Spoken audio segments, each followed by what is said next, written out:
নমস্কার। যুক্তি তর্ক সঙ্গে অর্কই আপনাদের স্বাগত। আপনাদের সঙ্গে আমি অর্কপ্রভ সরকার। আপনাদের অনুরোধ, চ্যানেল সাবস্ক্রাইব করবেন, মনে করলে থ্যাঙ্কস বাটনে ক্লিক করবেন। দেখুন, শব্দালোক ভাষাভিত্তিক জাদুঘরের উদ্বোধন করেছেন 19শে জুলাই কেন্দ্রীয় স্বরাষ্ট্রমন্ত্রী অমিত শাহ জাতীয় গ্রন্থাগারে। সেখানে বাংলা ভাষার কৃষ্টি, সংস্কৃতি, দেশের স্বাধীনতা আন্দোলনে বাংলা ভাষার ভূমিকা, বাংলার ভূমিকার কথা তিনি স্মরণ করেছেন এবং মুখ্যমন্ত্রী শুভেন্দু অধিকারীকে তিনি অনুরোধ করেছিলেন যে সরকারি কাজে বাংলা ভাষাকে যত বেশি করে ব্যবহার করা যায় সেটার দিকে তিনি যদি নজর রাখেন। 20শে জুলাই বিধানসভায় মাননীয় মুখ্যমন্ত্রী ঐতিহাসিক সিদ্ধান্ত নিয়েছেন। 1 সেপ্টেম্বর থেকে রাজ্যের মধ্যে সমস্ত সরকারি কাজে, ধরুন বিজ্ঞপ্তি বলুন, অর্ডার বলুন, চিঠিপত্র চালাচালি বাংলায় হবে এবং দিল্লির সঙ্গে যখন যোগাযোগ হবে তখন সেটা হিন্দিতে করা হবে। কিন্তু রাজ্যের অভ্যন্তরে সমস্ত সরকারি কাজে বাংলা ভাষাকে অগ্রাধিকার দেওয়া হবে। অবশ্যই সাধু এবং ঐতিহাসিক উদ্যোগ। আমার মনে আছে প্রয়াত সুনীল গঙ্গোপাধ্যায় একবার এই বাংলা ভাষা বাঁচানোর উদ্যোগ নিয়েছিলেন। তার দাবি ছিল শহরের সব যা যা দোকান আছে, সাইনবোর্ড আছে, সব কিছু বাংলায় লিখতে হবে। বেশ সাড়াও পড়েছিল, কিন্তু ততটা সাফল্য পায়নি। কারণ সরকার, মানে পূর্বতন তৃণমূল সরকার বা বাম সরকার বলুন, কেউ এই ধরনের উদ্যোগকে খুব একটা আমল দেননি এবং সরকারি কাজে বাংলা ভাষার ব্যবহার, যেটা শুভেন্দুবাবুর সরকার চালু করছে 1 সেপ্টেম্বর থেকে, কোনো সরকারই এই বিষয়ে উদ্যোগী হয়নি। তাই এর ফলে সাধারণ মানুষের তো খুব বোধগম্য হবে। সরকারি নির্দেশ, সরকারি বিজ্ঞপ্তি অত্যন্ত সাধু উদ্যোগ। 2, দেখুন, বিধানসভার উল্লেখ পর্বে বিধায়করা তাদের এলাকার সমস্যার কথা বলেন, তাদের নিজস্ব কিছু দাবি থাকে, তারা মন্ত্রীদের দৃষ্টি আকর্ষণ করেন। কিন্তু অভিজ্ঞতা কি বলছে জানেন?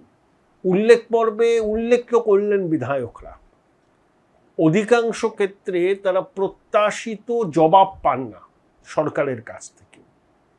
শুভেন্দুবাবু বিধানসভায় বলেছেন যে বিধায়করা তাদের এলাকার সমস্যার কথা উল্লেখ করলে 7 দিনের মধ্যে সংশ্লিষ্ট মন্ত্রীর দপ্তরকে বিধায়কদের জানাতে হবে।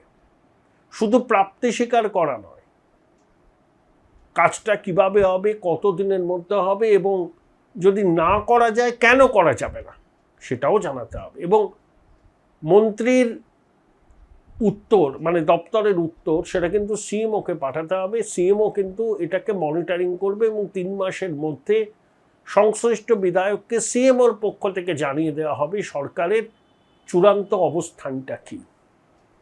বিধানসভার অভ্যন্তরে বিরোধী বিধায়করা যেভাবে টেবিল চাপড়ে এই সিদ্ধান্তকে সমর্থন করেছেন সেটাও ঐতিহাসিক।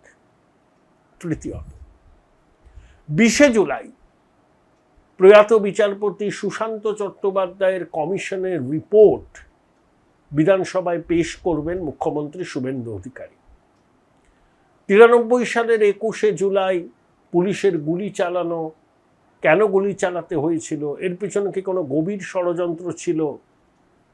মমতা বন্দ্যোপাধ্যায় সরকার এই কমিশনটা গঠন করেছিলেন 2024-এ সেই কমিশন রিপোর্ট দাখিল করেছিল, কিন্তু সরকার সেই রিপোর্টটা প্রকাশ করেনি। শুভেন্দু অধিকারী 20শে জুলাই সেই রিপোর্ট বিধানসভায় পেশ করলেন। প্রয়াত মুখ্যমন্ত্রী বুদ্ধদেব ভট্টাচার্য, বিমান বসু সকলেই সেই কমিশনের কাছে সাক্ষ্য দিয়েছিলেন। ওই সময় স্বরাষ্ট্র সচিব ছিলেন মনীশ গুপ্ত। কংগ্রেস দাবি করেছে যে মনীশ গুপ্তর বিরুদ্ধে ব্যবস্থা নেওয়া হোক, কিন্তু দিদিমণি 21শে জুলাই শহীদ সমাবেশ করেন। সেই মনীশ গুপ্তকেই তিনি প্রথমে বিদ্যুৎ মন্ত্রী, পরে রাজ্যসভার সাংসদ করেছেন। এই না হলে দিদি রন্ধ্রে রন্ধ্রে দ্বিচারিতা, অত্যন্ত একটা বলিষ্ঠ সিদ্ধান্ত নিচ্ছেন শুভেন্দুবাবু। দেখুন, 19শে জুলাই রাজ্য সফরে এসে স্বরাষ্ট্রমন্ত্রী অমিত শাহ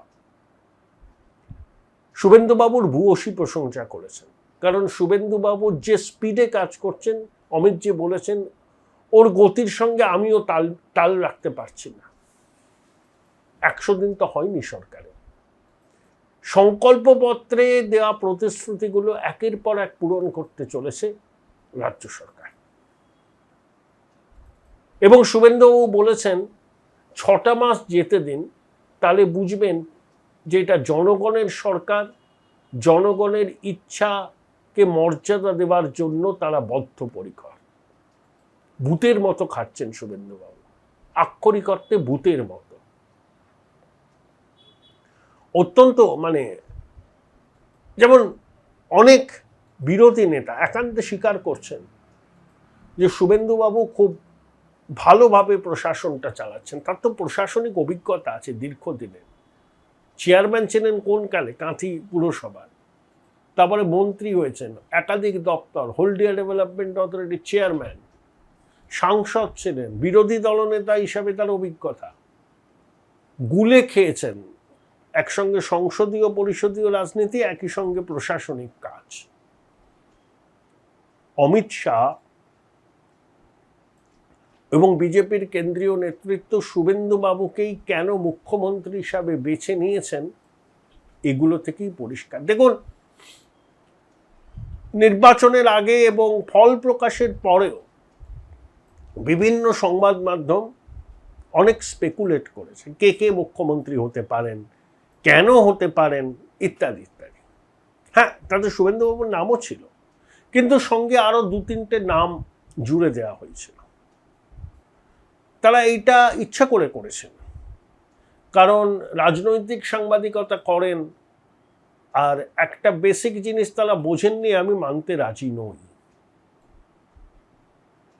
অমিত শাহ শুভেন্দুবাবুর নমিনেশনের দিন তার সঙ্গী হয়েছিলেন। আচ্ছা, ভারতবর্ষের স্বরাষ্ট্রমন্ত্রী, দেশের দ্বিতীয় গুরুত্বপূর্ণ ব্যক্তি, শুভেন্দুবাবুর মনোনয়ন জমা দেওয়ার জন্য রোড শো করলেন, আর বিজেপি ক্ষমতায় আসলে অন্য কেউ মুখ্যমন্ত্রী হবেন, এটা কি কখনো হতে পারে? আমি তো ভাই ছোটখাটো মানুষ, সাদা চোখে যেটা দেখেছি এবং যেটা বিশ্বাস করেছি সেটাই বলেছি। এবং আমি নির্বাচনের আগে শুভেন্দুবাবুকেও বলেছি একাধিকবার যে দাদা, তুমি মুখ্যমন্ত্রী হবে কিন্তু ক্ষমতায় আসলে।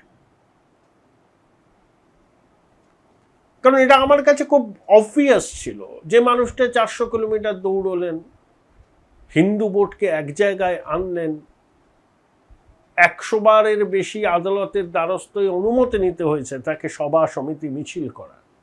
তা সেই ভদ্রলোক ছাড়া কে মুখ্যমন্ত্রী হবেন যদি বিজেপি ক্ষমতায় আসে? অনেকে মানতে চাইছিলেন না। আসলে কিছু কিছু লোকের এলিট বায়াস আছে, জানেন, যে কলকাতার কোনো নামজাদা স্কুল কলেজে না পড়াশোনা করলে তাদেরকে না করলে তারা মনে করেন যে এ খুব যোগ্য না। আর শুভেন্দুবাবু তো মফস্বলের ছেলে, সাধারণ বাংলা মিডিয়াম স্কুলে, তারপরে কলেজে পড়াশোনা করেছেন, তারপর রাষ্ট্রবিজ্ঞানে এমএও করেছেন, কিন্তু কলকাতার যে এলিট ইনস্টিটিউশনগুলো আছে সেগুলো থেকে তো পড়েননি। তাই এরা নাক সিটকানো ভাব আছে বাংলা সংবাদ মাধ্যমের একটা বড় অংশে। কিন্তু শত্রুর মুখে ছাই দিয়ে যেটা বলেছিলাম দীর্ঘদিন ধরে, ব্যক্তিগতভাবে শুভেন্দুবাবুকে বলেছি এবং আমি প্রকাশ্যে বহু ভিডিওতে বলেছি যে বিজেপি ক্ষমতায় আসলে মুখ্যমন্ত্রী হবেন শুভেন্দু অধিকারী। এই কারণগুলো কাজ করেছে। দেখুন, অমিত শাহ জুহুরি কিন্তু ঠিক হিরেকে চিনে নিয়েছিলেন। বিজেপিতে অনেক লোক আছে, আদি বিজেপি আছে, দীর্ঘদিন ধরে বিজেপি করছেন, কিন্তু শুভেন্দুবাবু না আসলে পরে বিজেপির ভিতরে যে একটা কি বলবো অ্যামেচার ব্যাপার স্যাপার ছিল না, সেটা থেকে যেত।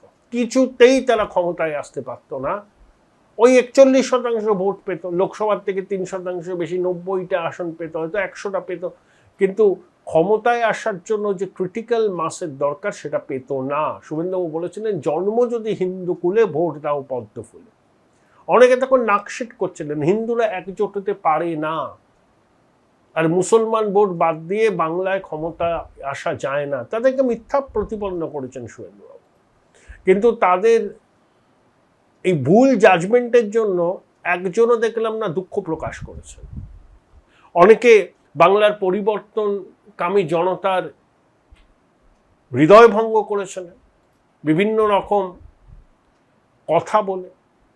একবারের জন্য বলেনি যে বিজেপি ক্ষমতায় আসবে। 110, 115, 110, 115। আরে আমরা তো অদম ছোটখাটো মানুষ, যে এক্সিট পোলটা করেছিলাম বা তার আগেও প্রথমে আমি বলতাম বিজেপি জানুয়ারি থেকে বলেছি 135-এর নিচে নামবে না।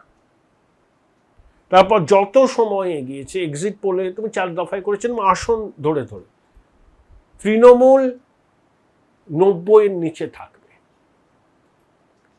আর বিজেপি 190 পাবে, পরিষ্কার বলেছিলাম।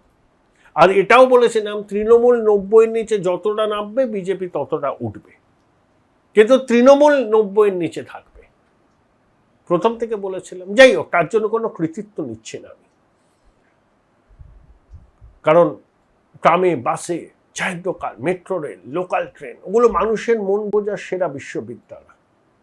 এবং হিন্দুরা যে কিরকম একটা হয়েছে সেটা ঘুরিয়ে বুঝতে পেরেছিলাম, সেটা সম্পূর্ণ ভিন্ন বিষয়।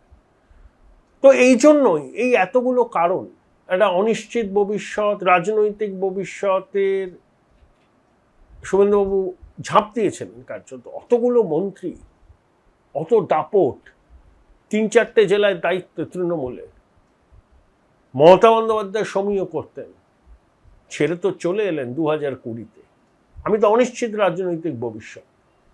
তখনও তো বিজেপি সেভাবে সংগঠনে নেই, লোকসভায় জিতেছে, এরা বিজেপি হাওয়া উঠেছে। তারপরে বিরোধী দলনেতা হিসাবে তার যে ভূমিকা স্মরণীয় হয়ে থাকবে,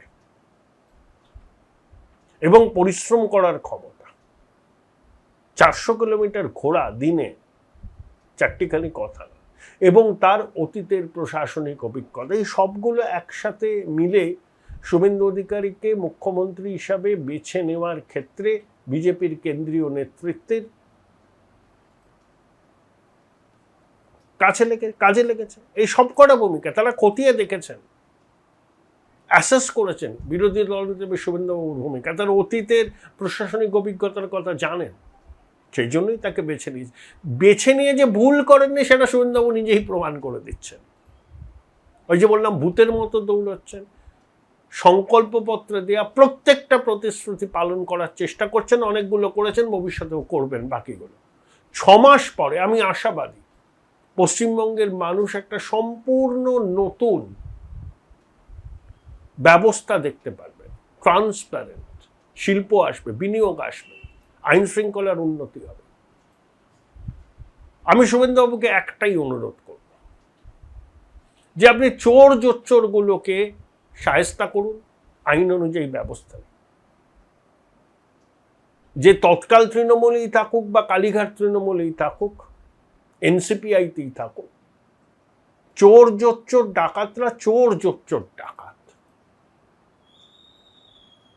অনেক ব্যবস্থা নেওয়া হচ্ছে, অনেকে শেল্টার পাওয়ার জন্য এদিক ওদিক গেছেন, তাদের বিরুদ্ধে যদি প্রমাণ থাকে আইন অনুযায়ী ব্যবস্থা নেই। আর একটা কথা বলে প্রতিবেদন শেষ করব। সংসদে অভিষেক বন্দ্যোপাধ্যায়ের বসার আসন পিছিয়ে গেছে। সংসদে 354 নম্বর আসন, একদম প্রথমে, যেটা অভিষেক সংসদীয় দলনেতা হয়ে বসেছিলেন, সেই জায়গায় এখন সুদীপ বন্দ্যোপাধ্যায় বসবেন। বৃত্তটা সম্পূর্ণ হলো। আমুলের বিনিয়োগ হয়েছে, আরো 1000 কোটি টাকার হবে আইসক্রিম কারখানা উত্তরবঙ্গে, দক্ষিণবঙ্গে। শুভেন্দুবাবু বলেছেন জমি রেডি আছে, আমুল বলেছে খুব তাড়াতাড়ি তারা চূড়ান্ত সিদ্ধান্ত নেবে। এ ভাই ভাই, এটা মডেল না খাতা। আর কত ফটোগ্রাফি করবি? চুপ কর, সামনে মাধ্যমিক, নোট জোগাড় করে পড়তে হবে। কবে পড়বি ভাই? গ্যালারি তো নোটের লাইব্রেরি আর স্টোরেজে পিডিএফ এর ছড়াছড়ি। ধুর, কোনটা পড়বো কোনটা ছাড়বো কিছুই তো বুঝতে পারছি না। আরে তাহলে মৌলিক লাইব্রেরির বই পড়। ওদের সম্রাট এক্সক্লুসিভ সাজেশন বইগুলোতে পাবি সমস্ত গুরুত্বপূর্ণ এমসিকিউ, এসএকিউ ও বড় প্রশ্ন একেবারে উত্তর সহ। কমন পাবো তো? টপারদের জিজ্ঞেস কর। সম্রাট এক্সক্লুসিভ সাজেশন মাধ্যমিক, ভালো রেজাল্টের পাসওয়ার্ড।